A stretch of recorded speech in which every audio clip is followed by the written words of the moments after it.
Welcome to the Damn Good Dogcast. This is your host, Robert Reynolds. Got a lot in store today, and we're going to focus on 2022 recruiting. Before I go in first, just want to let people know if you are on Facebook and you are watching the live show, make sure you type in chat.restream.io/FB, grant permissions, and allow them to see when you make comments your face and see basically what we can do to make sure that we can read your comments and see who is actually commenting. So let's go ahead and go right into it, guys. 2022 class, is well underway. Georgia's sitting pretty, according to 24/7 Sports, from a composite standpoint. Number one in the country. Ohio State sitting right behind. And honestly, looking at the class, obviously we're not done. Georgia's not done. And strangely enough, you look at Bama. Bama's not typical right now. They'll make a hard push as things come down to the wire. But what we're going to do here, I'm going to make my way too early prediction here. I say way too early. Everybody knows when it comes to recruiting, things can go down to the absolute last day, whether it be early signing day in December or the actual traditional signing day in February. So bear with me here. So obviously, like I said, since it's a prediction way too early, I'm sure there's probably going to be some things that I miss that, Georgia takes some guys or, we don't get some of these guys. So just prepping the viewers and listeners here. But let's go ahead and get started. Looking at the 24/7 rankings here, Georgia's already got 12 commits, and 8 of them are from the state of Georgia. Really making an effort here to keep these guys in state, lock down the state, which is huge for recruiting, especially since Georgia as a state it's producing some of the best talent and elite talent in the country. But nonetheless, you have you're looking at Bear Alexander. 3 5-stars. Like I said, Bear Alexander, Dion Smoke Bowie, and Malachi Starks. Obviously, Dion and Malachi both from the state of Georgia, Bear from the state of Texas. And then you look into the 4-stars where we have 8 4-stars: Gunnar Stockton, Jalen Walker, Tyree West, Marquise Groves Killebrew, C.J. Washington, Jordan James, Denylon Morissette, Darius Smith. And then you have your Aussie punter, Brett Thorson. So, obviously, if you're not aware, that is the current commits. This projection that I'm going to do, we're going to go positional breakdown, and we're going to talk a little bit about, why I think that it may be the case, or, at least from where we're standing at here in regards to positions. So we'll start here. Going to start first. And also, guys, in the comments and the sections right here, make your predictions with me, right? Obviously, this is just a prediction show anyway, but I love to see some comments and be able to read them off to see if if you don't believe with me or you agree with me, be able to read those comments and we can discuss it. So with that being said, you look at the quarterback position. Gunnar Stockton's Gunnar Stockton. There's only one quarterback you need in this class. Looking at Brock last year, so I see him sticking around. I don't see us going for another quarterback. So the quarterback position is pretty much set in stone. So that is, where we're standing at on the quarterback position. No biggie there. Now, when it comes down to the running back position, this is where it gets interesting. Obviously, we have Jordan James from the state of Tennessee already in the fold. But then you start looking at guys that could commit, right? Firmly in the lead with Branson Robinson, at least according to 24/7 Sports, other sources. And I think we pick him up. I do. I think we land him. I just think it's going to be close. He's talking about Tennessee being in the lead or being right there with Georgia. Let's just be honest here. I don't see him going to Tennessee. Tennessee's just in a terrible state right now in regards to in the programs, the state. So ultimately, I see him going to Georgia. We take 2 running backs, Jordan James and Branson Robinson. Um, and I think you look at replacing, Cook and Zamir, right? I think you have to. You're losing those two, but you'll have Kendall Milton in the fold. You'll have Kenny McIntosh in the fold, and basically bringing these two guys on, it's going to basically replenish the embarrassment of riches we have at the running back position. Um, looking at Todd Monken's offense, so obviously I'm excited for this, and honestly, I'm kind of excited to see what happens with the running backs, how they're used, with a full off season, and what Todd Monken wants to run in regards to the philosophy of the offense. Uh, you know, Typically in the past, Georgia's relied solely on running backs, for not saying 100%, but solely on running backs, right? And it's been successful there. You look at Todd Gurley, and you look at the wealth that we had at one time. You had Sony, you had Chubb, you had Todd Gurley, you had Sony, Chubb, and Swift. So there's been a ton of guys at the same time, and I don't see that changing now. I just don't. Chad Buchanan said, "What's up, my dog? What is going on, sir? How are you doing?" So with the running back, like I said, we're going to call two commits here. You got Jordan James from Tennessee and Branson Robinson from the state of Mississippi. Moving on to the wide receiver position, guys, this is where it gets fun. Currently, currently in the fold, you have Denylon Morissette, receiver from Georgia.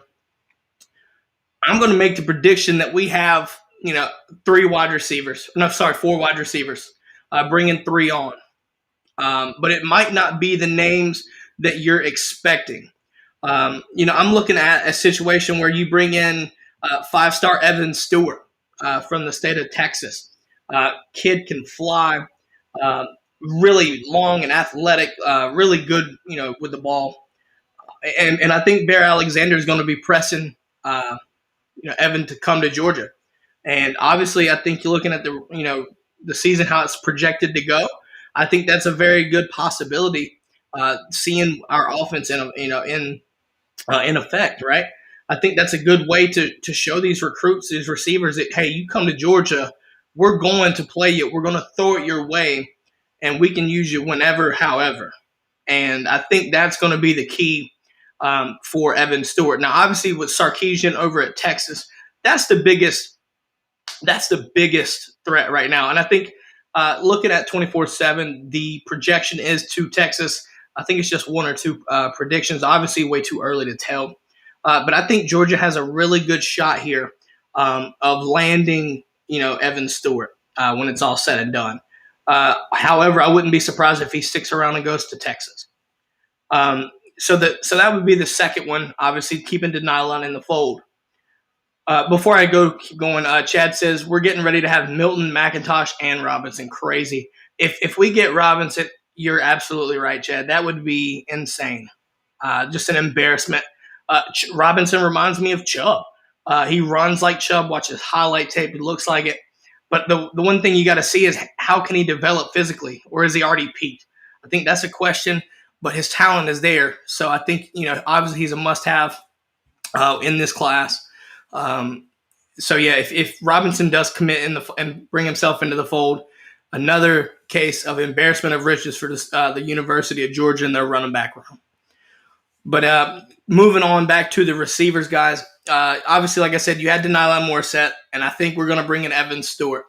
After that, I look at Andre Green Jr., and this might be a name that not a lot of people understand, but he's big-bodied, and that's what I think. I think that's where we need that kind of, that body. Body size, go up and catch 50-50 balls, but he's still fast. Looking into that, I think Andre Green, has a good chance of landing here at Georgia. Like I said, long 6'3" receiver, kind of like where I see him with him. And I just think that that's the case. So I'm a mark in Andre Green Jr. And the fourth wide receiver, and this is where I'm going to hear this. I'm going to call Sam Mbake. I'm not calling Kojo. Me personally, I don't feel comfortable to say he comes to Georgia. I think the pull in Texas A&M is too much. I just think it's too much. I think there's going to be some hard pressure there for him. I just think in the end it's Texas A&M. I think they pick up Kojo. So with the fourth receiver, Sam Mbake is another big-bodied receiver. Kind of underlooked. Considering you've got in the state, you look at Denylon, you look at Kojo, right? Those are the two big names from a receiving standpoint in the state of Georgia. But Sam Mbake is a good damn receiver. There's no question about it. And I think he fits what Georgia's trying to do as well. Another 6'3" body, at least what he's projected here on 24/7.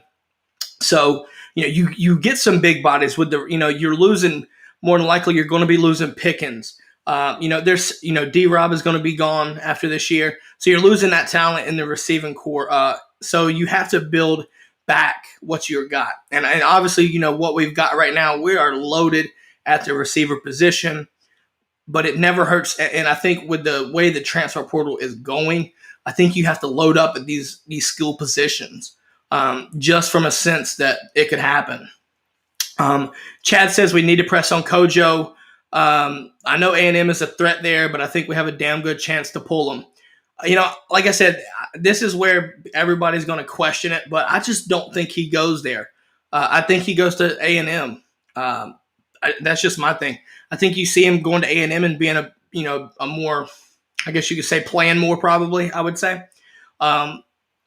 But, if we don't pick up Kojo, I wouldn't be surprised to see Mbake come in the fold. Mbake is damn good in his own right.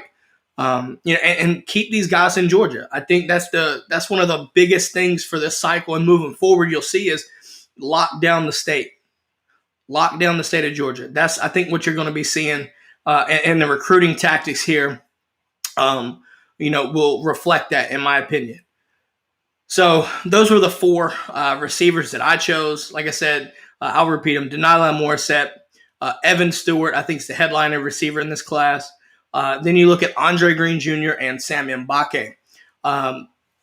Going to the tight end position, I look at Oscar Delp. That is the must-have guy in this class. And you look at Gunnar Stockton. Gunnar and Oscar have been, on the 7-on-7 circuits for years now. So there's a huge familiarity there. Chemistry's there. I think Georgia's going to go, Todd Hartley's going to go balls to the wall to get him in the fold. And ultimately, I think he does. You got to look out for Clemson here. But at the end of the day, I do think that Georgia pulls it out in a tight one. I really think it's going to come down, be a tight race, but Georgia will pull it out. So I'm going to include Oscar Delp into this. Chad, or somebody says, Facebook user, and this is where the chat.restream comes into play. I think June will be a pivotal month for recruiting a lot of big names coming to visit. Yes, I agree with you, and we're going to talk about it in a little bit. I definitely think that that's going to be something worth noting here. Might do it the next episode. Might just make a show out of it, guys. There's a lot going on in June and moving forward. Tons going on. So I agree with you. And Chad also says we are only loaded at receiver for one more year. Need to reload now. Yes, and that's why I think we load up with 4 receivers. You do lose Pickens, and that's going to be hard to recover with. That kind of player you don't come back from. You have to. It's hard to replace. But you look at A.D. Mitchell, you look at Roseman, you look at the guys that we have, Jermaine Burton. Those guys are coming back, and those will be juniors next year. So next year's 2023 cycle will be just as important as well when it comes to losing. You got to remember, guys, the 2021 class was the class for the receivers. So there's a potential that a lot of guys from the receivers specifically can go to the draft next year. Not this coming up year, but after the next year.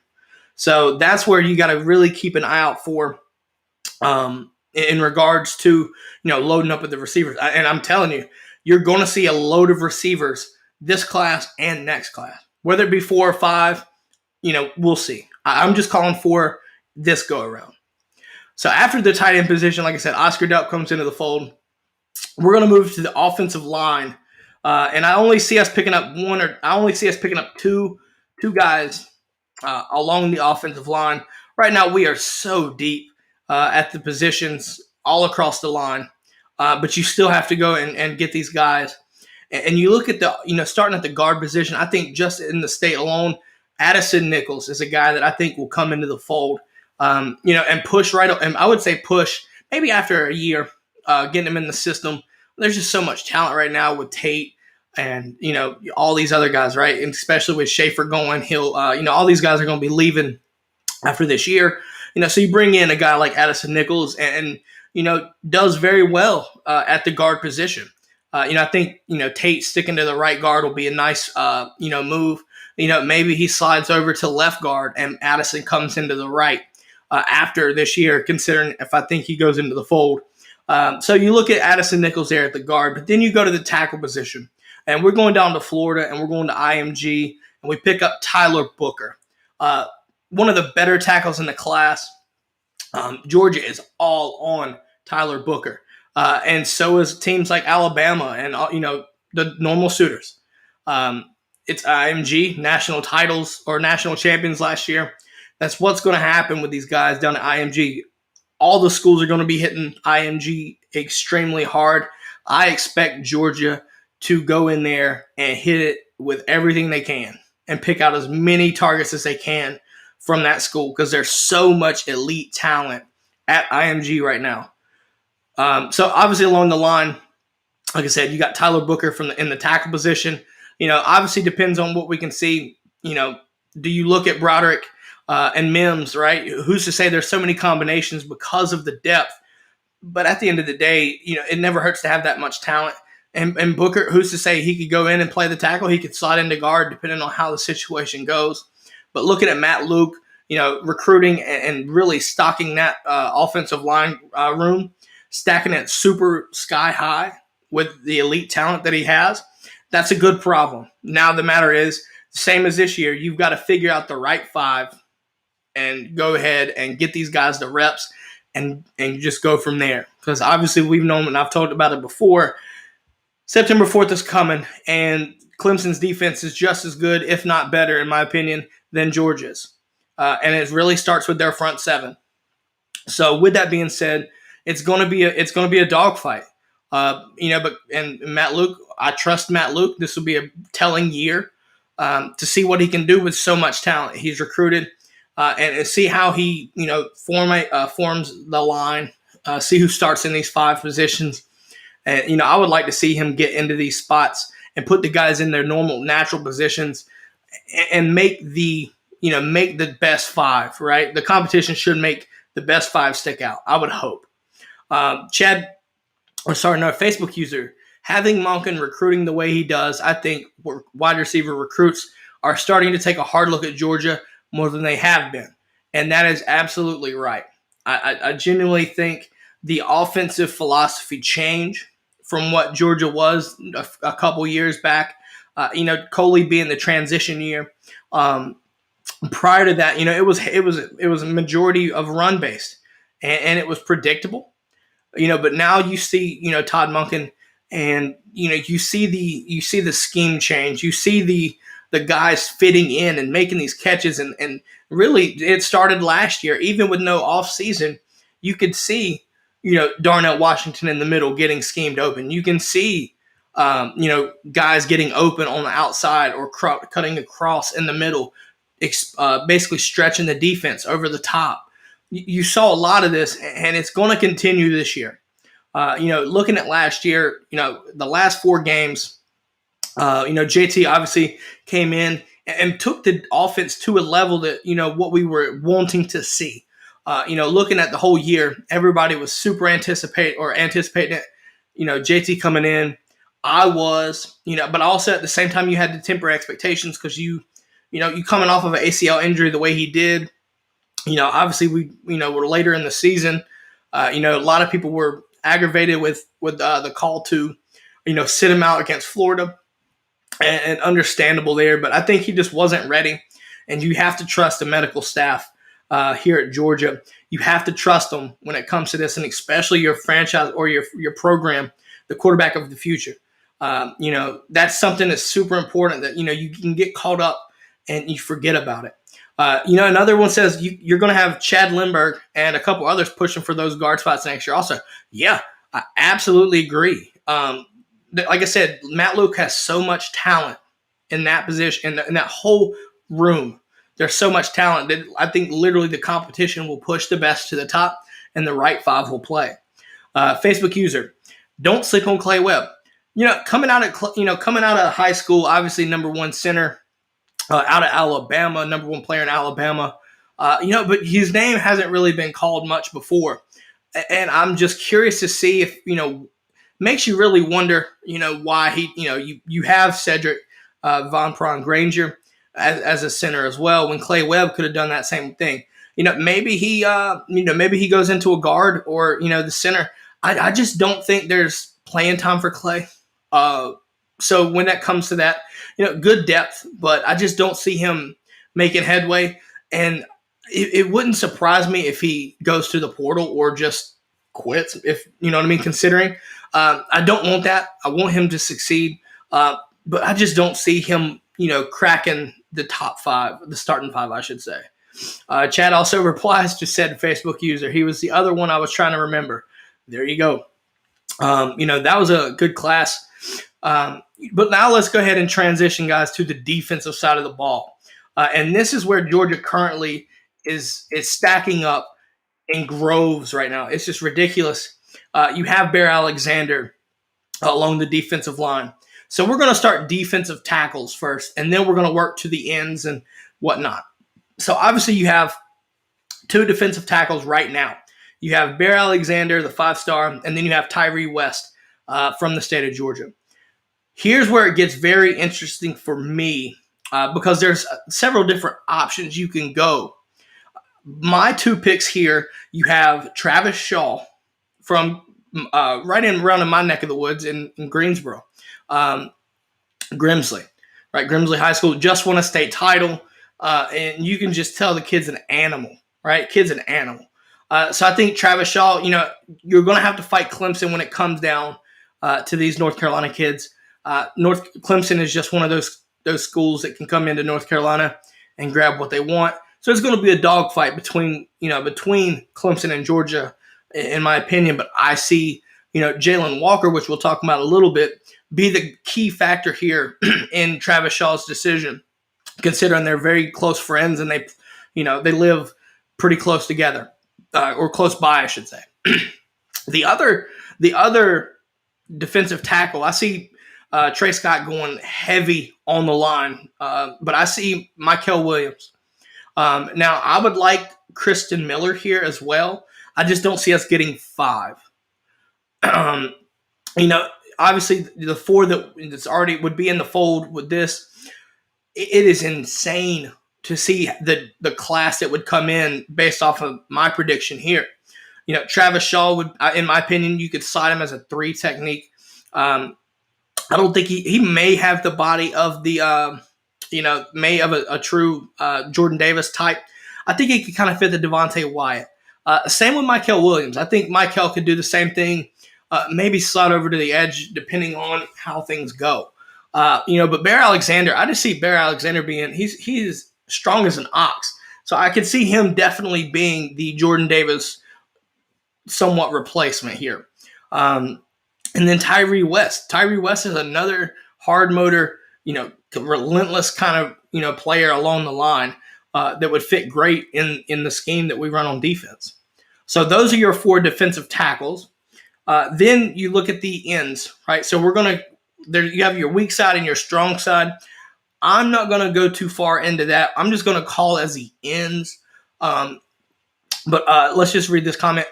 Next year, I can see Mims, Lindbergh, Von Pron, Ratledge, and Jones as the offensive line. And that wouldn't be that bad. I can't disagree with you because I think there's so much talent right there.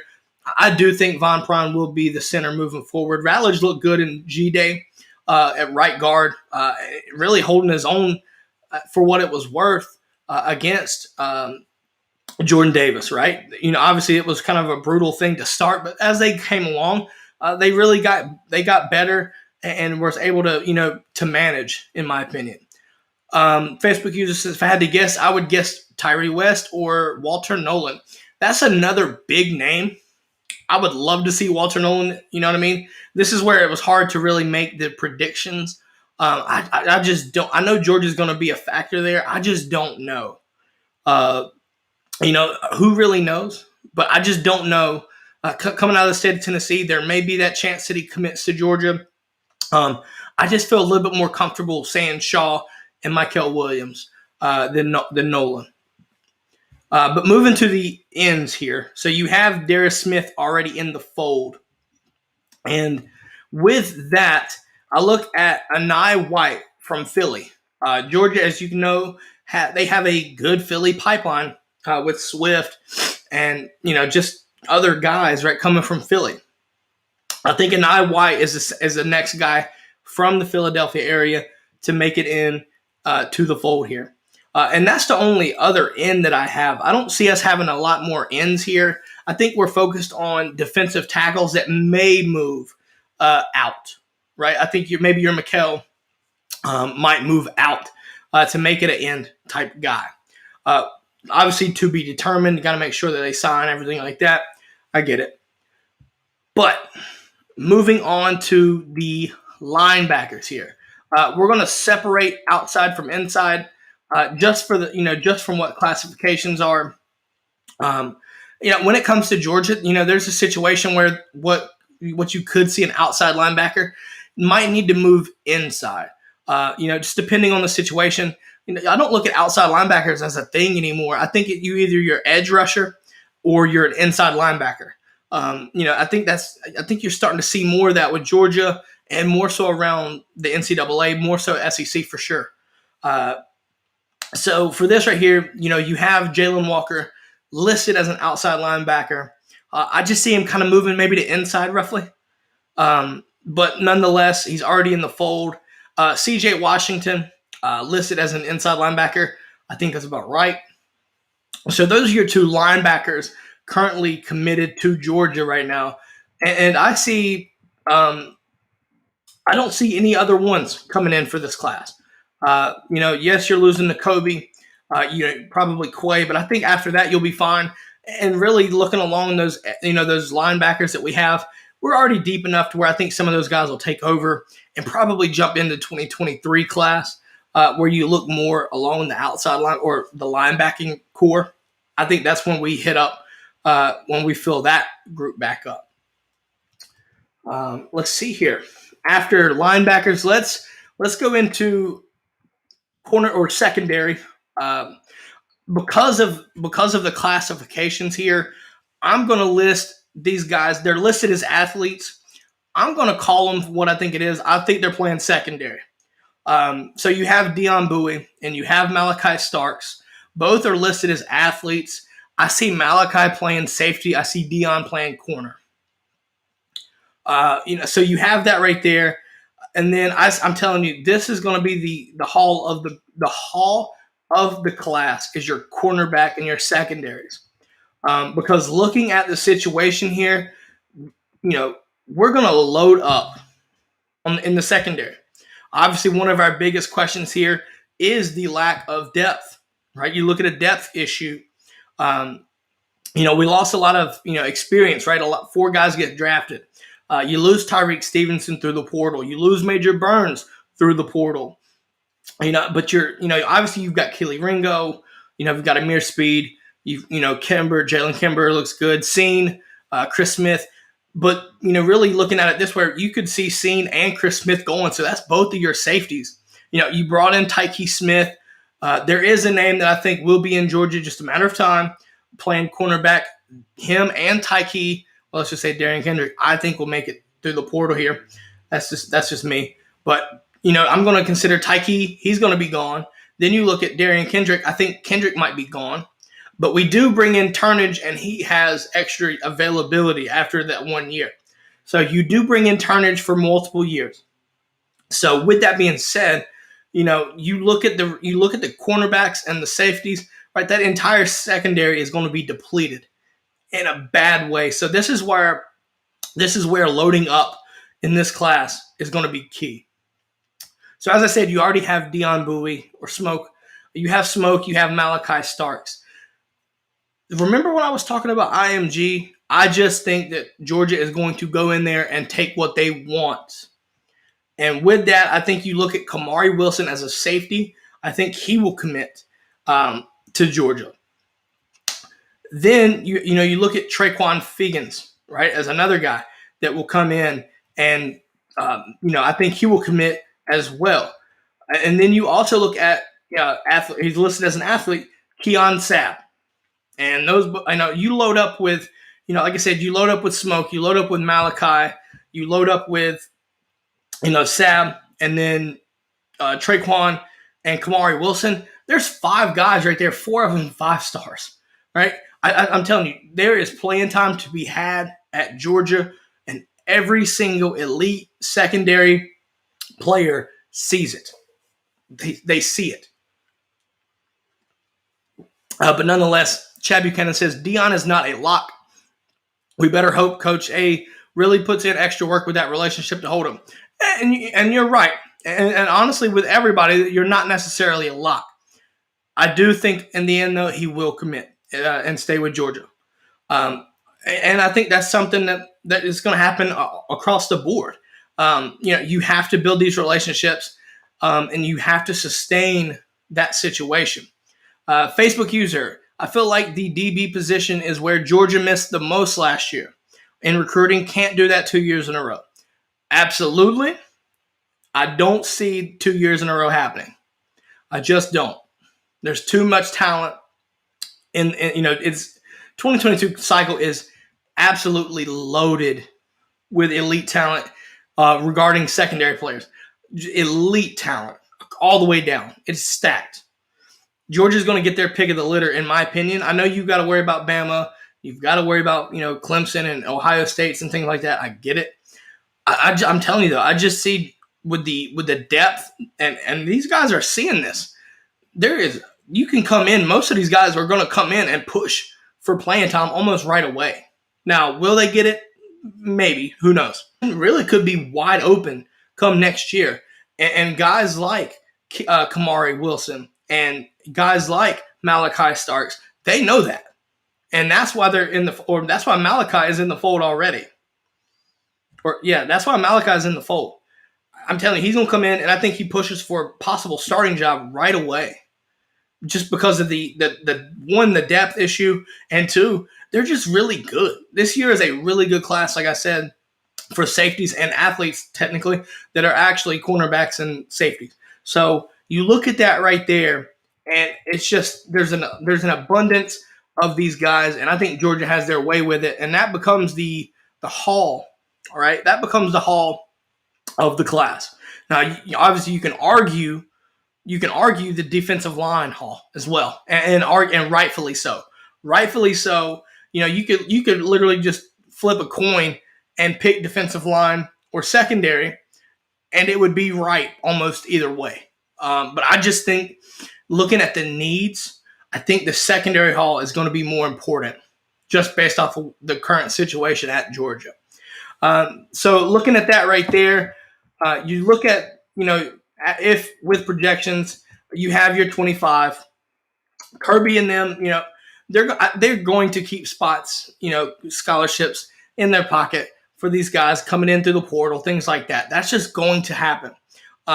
So if they can't find anybody, there may be 1 or 2 more guys in the 2022 cycle that gets brought in, kind of similar to what happened with Alabama last year. 27 guys, 28 guys, whichever one I forgot it was, but over the 25 limit. I think that's something that, that number 25 is going to be moved around.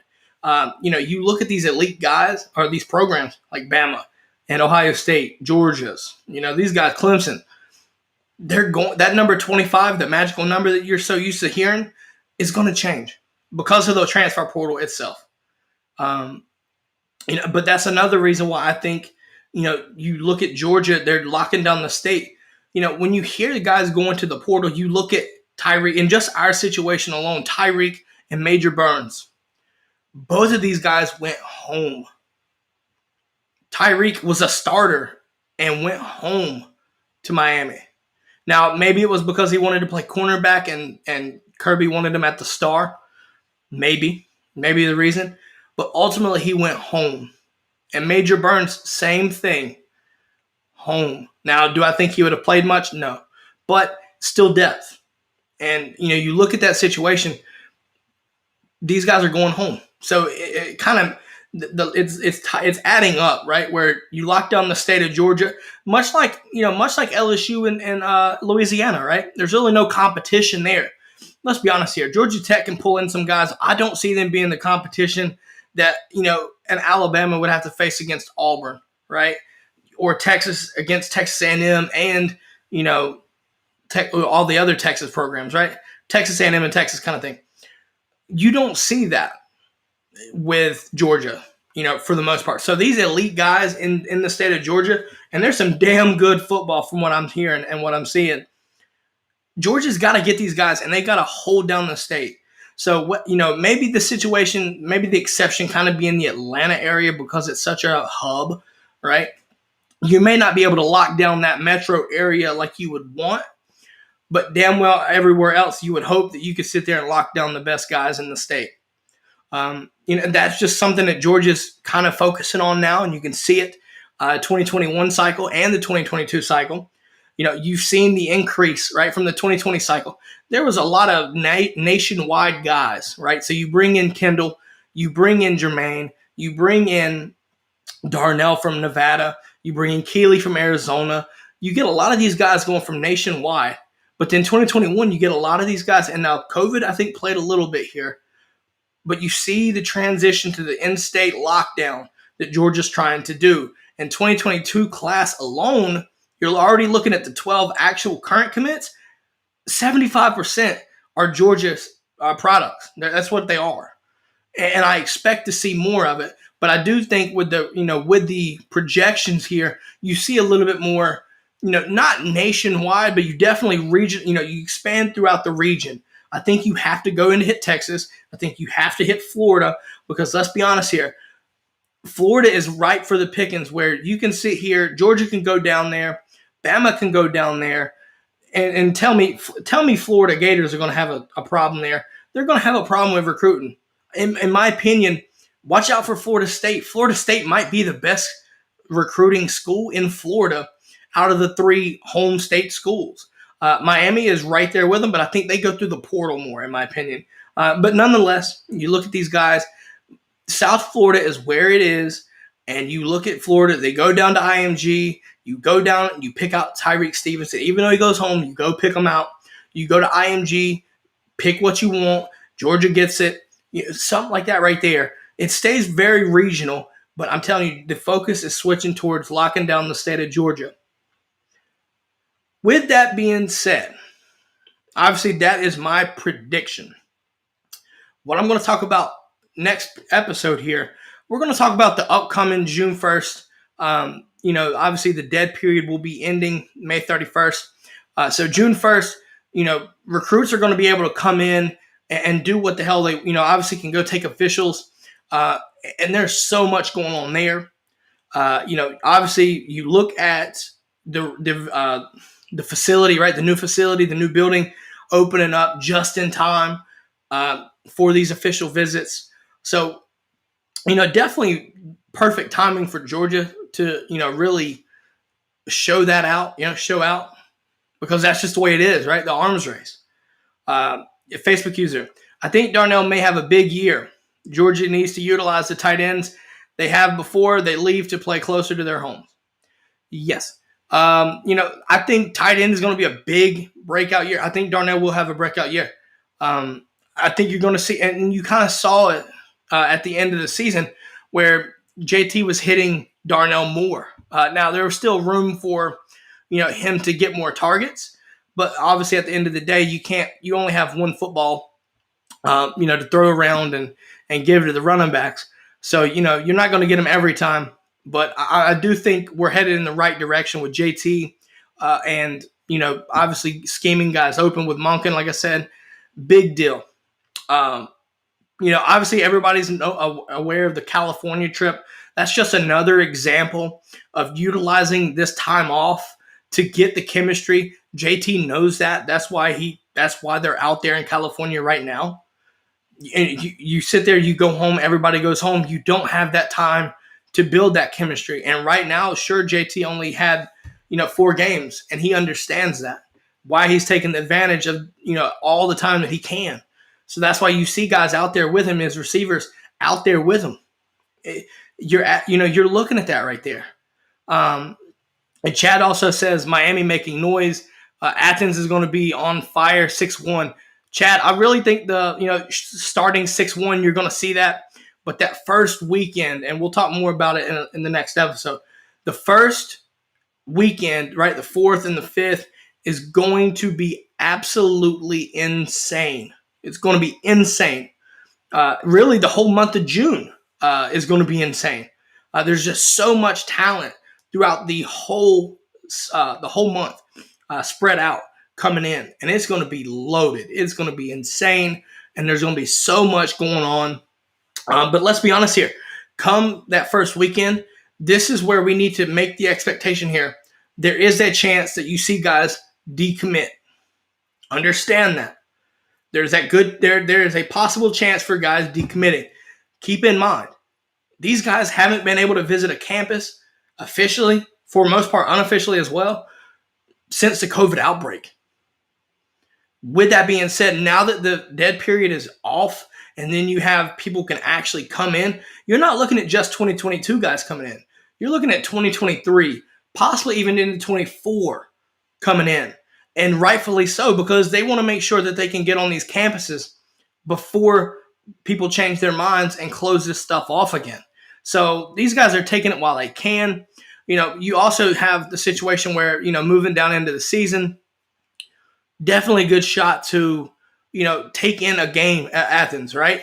And that might be a situation where our schedule this year could play somewhat of a detriment to us, because there's really no true marquee home game. I think you maybe look at Kentucky as probably the best home game that we got. But, there's really not a lot of true huge games there.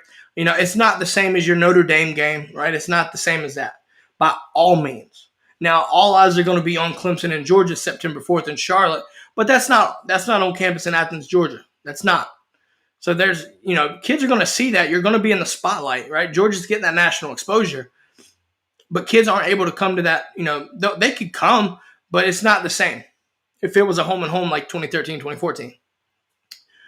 But on that note, ladies and gentlemen, we're going to wrap it up for today. Like I said, guys, this 2022 class is lining up to be a damn good class. It's really just beginning. It hasn't even gotten juicy yet. Just wait until the first week of June.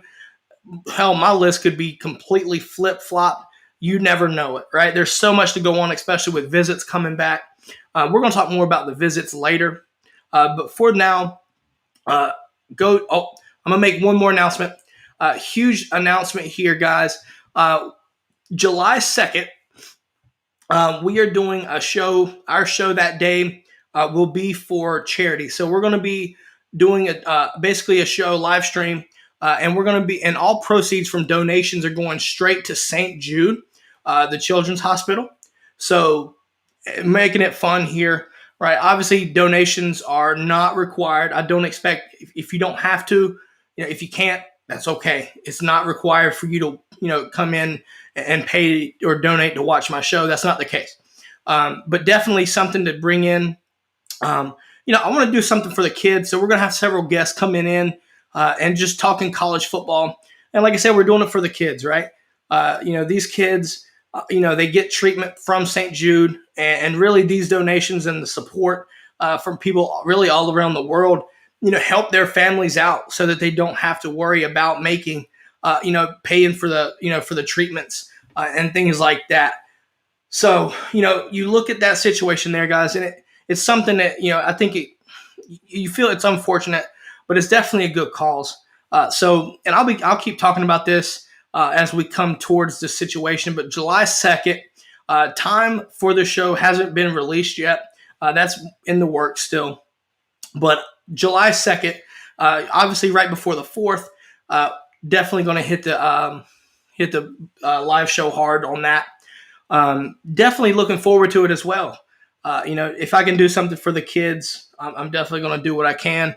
And obviously make it fun for viewers as well. There's rewards. for donations. If you donate a certain amount, there's some things that you can choose to do that day for the show.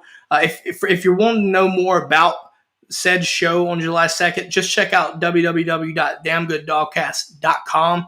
There's a tab up there where you can go to the charity and find find the college football for the kids campaign and find out what you need to know there. So much going on there, and I can't wait. I'm looking forward to July 2nd. Definitely going to be fun. But on that note, though, guys, I want to wish everybody a happy, Monday, right? No, sorry, Tuesday. Wow, I'm off. Hope everybody has a great day and look forward to you on the next episode. Go Dogs.